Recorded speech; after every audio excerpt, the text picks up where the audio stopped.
നമസ്കാരം. ഭയപ്പെടുത്തി ഭരിക്കുക, ഭയപ്പെടുത്തി കാര്യങ്ങൾ നടത്തുക, ഭയം ആണ് ഇപ്പോഴത്തെ ഏറ്റവും വലിയ പിണറായിസത്തിൻ്റെ ആപ്തവാക്യം എന്ന് പറയേണ്ടതായിട്ട് വരും. ഏകദേശം ആ രീതിയിലാണ് എല്ലാ കാര്യങ്ങളും ഇപ്പോൾ നടന്നു പോയിക്കൊണ്ടിരിക്കുന്നത്. ഇന്ന് ശരിക്കും പറഞ്ഞു കഴിഞ്ഞാൽ ഇന്ന് ധനകാര്യമന്ത്രി അവതരിപ്പിച്ച ബഡ്ജറ്റിൽ പോലും കൂടെ അത്തരം ഒരു ഭാഗം നിഴലിച്ചിരുന്നു എന്നുള്ളൊരു ദുസ്സൂചനയാണ് സാധാരണഗതിയിൽ കാണാനായിട്ട് കഴിയുക. കാരണം എല്ലാ വാക്കുകളുടെ ഇടയിലും ബഹുമാന്യനായ മുഖ്യമന്ത്രി ശ്രീ പിണറായി വിജയൻ അവറുകളെന്ന് ആവർത്തിച്ച് പറഞ്ഞുകൊണ്ടേയിരിക്കുന്നു. നമുക്കറിയാം, കുറേ കാലങ്ങളായിട്ട് മന്ത്രിസഭയിലുള്ളവരാണെങ്കിലും പാർട്ടിയിലുള്ളവരാണെങ്കിലും ഏത് സമയത്തും ഈ പിണറായി സ്തുതിയും കൊണ്ട് മാത്രം മുന്നോട്ട് പോയിക്കൊണ്ടിരിക്കുകയാണ്. പുള്ളിക്ക് അത് ഭയങ്കര ഒരു താല്പര്യമുള്ളൊരു വ്യക്തി ആയിട്ടാണ് ഇപ്പോൾ പൊതുവെ കാണുന്നത്. അതായത് പിണറായിസത്തിൻ്റെ ഭാഗമായിട്ട് നിൽക്കുന്ന എല്ലാവരും പിണറായിയെ പുകഴ്ത്തിക്കൊണ്ടേയിരിക്കുക. പണ്ടൊക്കെ പുള്ളിക്കാരൻ പറയുമായിരുന്നു, അതായത് VS ഒക്കെ ഇവിടെ രാഷ്ട്രീയത്തിൽ നിറഞ്ഞു നിന്നിരുന്ന സമയത്ത് VSനെ അങ്ങനെ പുകഴ്ത്തുന്നത് ശരിയല്ല, ഇത് പ്രസ്ഥാനമാണ് വലുത്, വ്യക്തിയല്ല വലുതെന്നൊക്കെ പറഞ്ഞിരുന്നെങ്കിൽ പോലും ഇവിടെ ഇന്നിപ്പോൾ പിണറായി സ്തുതി കുറച്ചിട്ട് ആർക്കും ഒന്നും പറയാൻ പറ്റാത്തൊരു കാലഘട്ടത്തിലൂടെയാണ് കടന്നു പോകുന്നത്.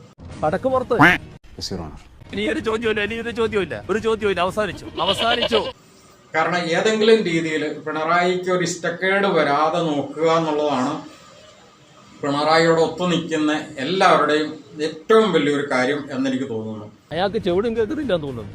എവിടെയെങ്കിലും സഞ്ചരിക്കുകയാണെങ്കിൽ ഇപ്പോൾ ഇവിടെ ഇപ്പോൾ കഴിഞ്ഞ ദിവസം കൂടെ കണ്ടായിരുന്നു, തിരുവനന്തപുരത്തിനടുത്ത് പിണറായി പങ്കെടുക്കുന്ന ഒരു യോഗത്തിലേക്ക് പോകുന്ന വഴിക്ക് ഒരു കോൺഗ്രസ് പ്രവർത്തകൻ കറുത്ത കൈലുമുണ്ട് ധരിച്ചു എന്ന ഒറ്റ കാരണത്താൽ അയാളെ പോലീസ് പിടിച്ചുകൊണ്ട് പോകുന്നു.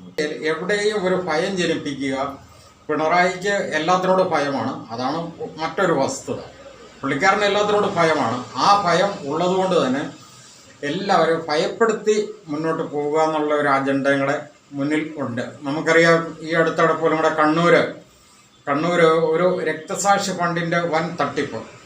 അവിടെ കണ്ണൂർ ജില്ലയിലെ പയ്യന്നൂരിൽ ധൻരാജ് എന്ന് പറയുന്ന CPMൻ്റെ ഒരു ഉശരനായിരുന്ന ഒരു പ്രവർത്തകൻ കൊല്ലപ്പെട്ടു. ആ കൊല്ലപ്പെട്ട ആ വ്യക്തിയുടെ പേരിൽ രക്തസാക്ഷി ഫണ്ട് പിരിച്ചു. രക്തസാക്ഷി ഫണ്ട് പിരിച്ചിട്ട് ഏകദേശം 1 കോടിയിൽ പരം രൂപയാണ് പിരിച്ചത്. നമുക്കറിയാവുന്ന ഒരു കാര്യമാണ്. ആ ധൻരാജ് കൊല്ലപ്പെട്ടതിൻ്റെ തൊട്ടടുത്ത ദിവസം പോലും കൂടെ ആ ധൻരാജിൻ്റെ മൃതദേഹത്തിൽ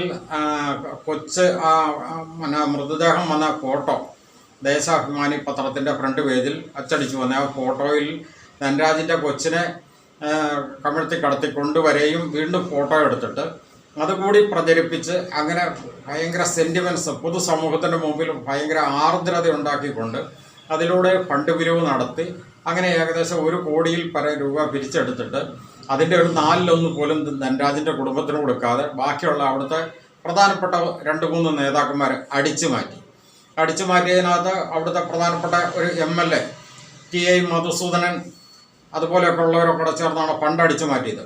അപ്പോൾ സ്വാഭാവികമായിട്ടും ഈ പഴയ CPM ശോഷിച്ചാണല്ലോ ഇപ്പോൾ പിണറായിസമായി മാറിയിരിക്കുന്നത്. അപ്പം ഈ CPMൽ ഉണ്ടായിരുന്ന വളരെ കറതീർന്ന കുറച്ച് നേതാക്കന്മാരൊക്കെ ഉള്ളതുകൊണ്ട് അവരത്തരം കാര്യങ്ങൾ ചോദ്യം ചെയ്തു. പ്രത്യേകിച്ച് ഈ V കുഞ്ഞികൃഷ്ണൻ എന്ന് പറയുന്ന അദ്ദേഹം 50 വർഷമായിട്ട് ഈ CPMൻ്റെ സജീവ പ്രവർത്തകനാണ് പയ്യന്നൂരിലെ. അത് ചോദ്യം ചെയ്തു. ആ കണക്ക് അവതരിപ്പിക്കണമെന്ന് പറഞ്ഞു, കണക്ക് പുറത്തുവിടണമെന്ന് പറഞ്ഞ് കുഞ്ഞികൃഷ്ണനെ പുറത്താക്കി എന്നുള്ളതാണ് ഒറ്റ വാക്കിൽ പറഞ്ഞു കഴിഞ്ഞാൽ ഏറ്റവും ഷോർട്ടായിട്ട് പറഞ്ഞു വെക്കാവുന്ന അതിൻ്റെ ഒരു സംക്ഷിപ്ത രൂപം. അതായത് കണക്ക് പുറത്തുവിടണമെന്ന് പറഞ്ഞു, എന്നാൽ കുഞ്ഞികൃഷ്ണനെ അങ്ങ് പുറത്താക്കിയേക്കാമെന്ന് പാർട്ടി അങ്ങ് തീരുമാനിച്ചു. അതാണ് സംഭവിച്ചിരിക്കുന്ന ഒരു കാര്യം. കാരണം ആ കണക്ക് അദ്ദേഹം 5 വർഷമായിട്ട് പറഞ്ഞ ഇന്നലെ പറയുന്നൊന്നുമല്ല, 5 വർഷമായിട്ട് ഈ കണക്ക് പുറത്തുവിടണം. പക്ഷെ പാർട്ടിയിൽ കണക്കില്ല, പുറത്തും കണക്കില്ല. അവസാനം കുഞ്ഞികൃഷ്ണനെ പുറത്താക്കി. ഇപ്പം KK രാഗേഷാണ് കണ്ണൂർ ജില്ലാ സെക്രട്ടറി. KK രാഗേഷ് കഴിഞ്ഞ ദിവസം അതിനെ വിശദീകരിച്ചുകൊണ്ട് ഒരു പത്രസമ്മേളനം നടത്തി. പക്ഷേ അതിനകത്ത് പത്രക്കാർ വരെ ചോദിച്ചു, ഇതിന് കണക്കൊന്നും പുറത്തേക്കൊന്നും ഇടാൻ പാടില്ല. ഇല്ല, കണക്കൊന്നും നിങ്ങളോട് പറയേണ്ട കാര്യമില്ല എന്ന്. കാരണം പൊതുജനത്തിൻ്റെ അടുത്ത് നിന്നാണ് ഈ ഫണ്ട് പിരിവ് നടത്തുന്നത്. പക്ഷേ ആ കണക്ക് പൊതുജനത്തിൻ്റെ അടുത്ത് പറയേണ്ട, പാർട്ടിയിൽ പറഞ്ഞാൽ മതിയെന്ന്.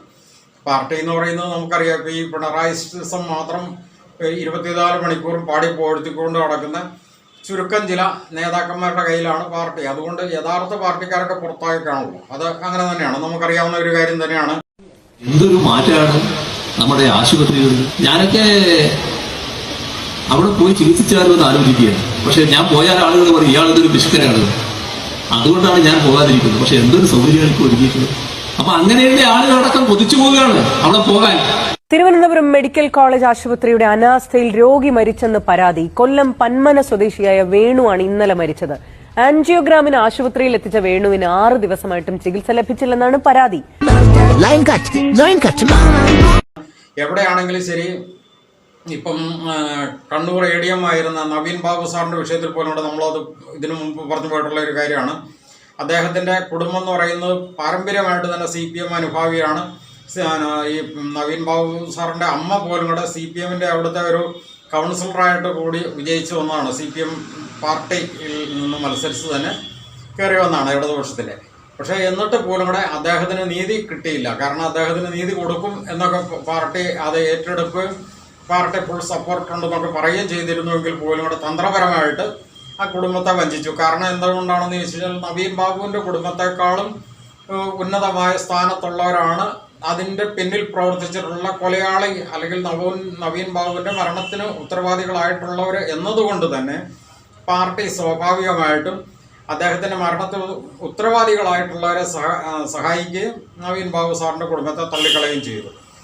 ഇപ്പം ഈ തിരുവനന്തപുരത്തേക്ക് വന്നു കഴിഞ്ഞാൽ ഇതുപോലെ തന്നെ മറ്റൊരു സംഭവം ഉണ്ടായിട്ടുണ്ട്. 2008 വഞ്ചിയൂര് ബ്രാഞ്ച് കമ്മിറ്റി അംഗമായിരുന്ന വിഷ്ണു എന്ന ഒരു CPMൻ്റെ ഒരു ഉശരനായ ഒരു പ്രവർത്തകനെ RSSകാർ കൊലപ്പെടുത്തിയതുമായിട്ട് ബന്ധപ്പെട്ട ഒരു കേസുണ്ടായിരുന്നു. അതിനകത്ത് ഇതുപോലെ തന്നെ ഈ വിഷ്ണുവിൻ്റെ പേരിൽ രക്തസാക്ഷി ഫണ്ട് പാർട്ടി പിരിച്ചു.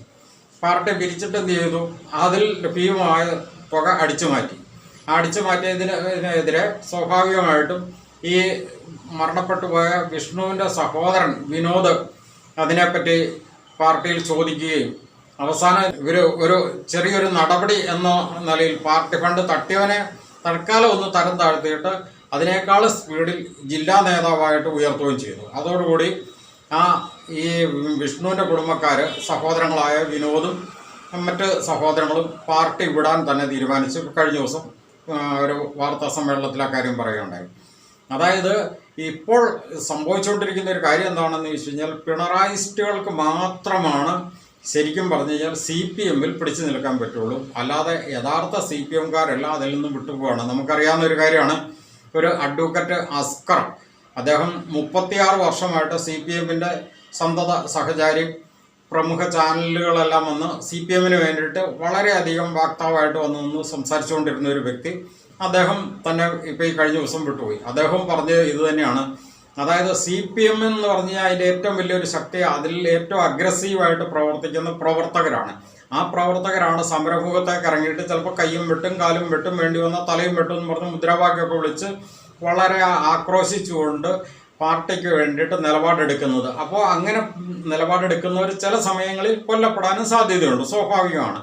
അങ്ങനെ പാർട്ടിക്ക് വേണ്ടിയിട്ട് മരിക്കുന്നവരുടെ പേരിൽ പിരിക്കുന്ന ഫണ്ട് പോലും കൂടെ അടിച്ചു മാറ്റുന്ന ഒരു പ്രസ്ഥാനമായിട്ട് ഈ പ്രസ്ഥാനം അധപ്പതിച്ചു പോയതോടുകൂടി അതിൽ നിന്നും സാമാന്യ ബോധമുള്ള ഒരു കമ്മ്യൂണിസ്റ്റുകാർക്കൊന്നും ആ പ്രസ്ഥാനത്തിൽ നിൽക്കാൻ പറ്റാതെ അവർ വിട്ടുപോയിക്കൊണ്ടിരിക്കുകയാണ്.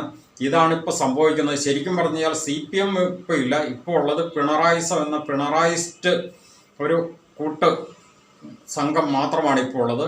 അതുകൊണ്ട് തന്നെ അതിനകത്ത് സാധാരണ ജനങ്ങൾക്കാർക്കും നിലനിൽക്കാൻ പറ്റില്ല.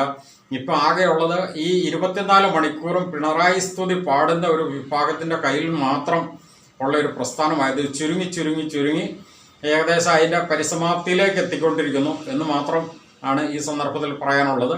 ഈ ഒരു വിഷയമായിട്ട് ഇതൊന്ന് പറയാനായിട്ടാണ് ഇപ്പോൾ വന്നത്. എല്ലാവർക്കും നന്ദി, നമസ്കാരം.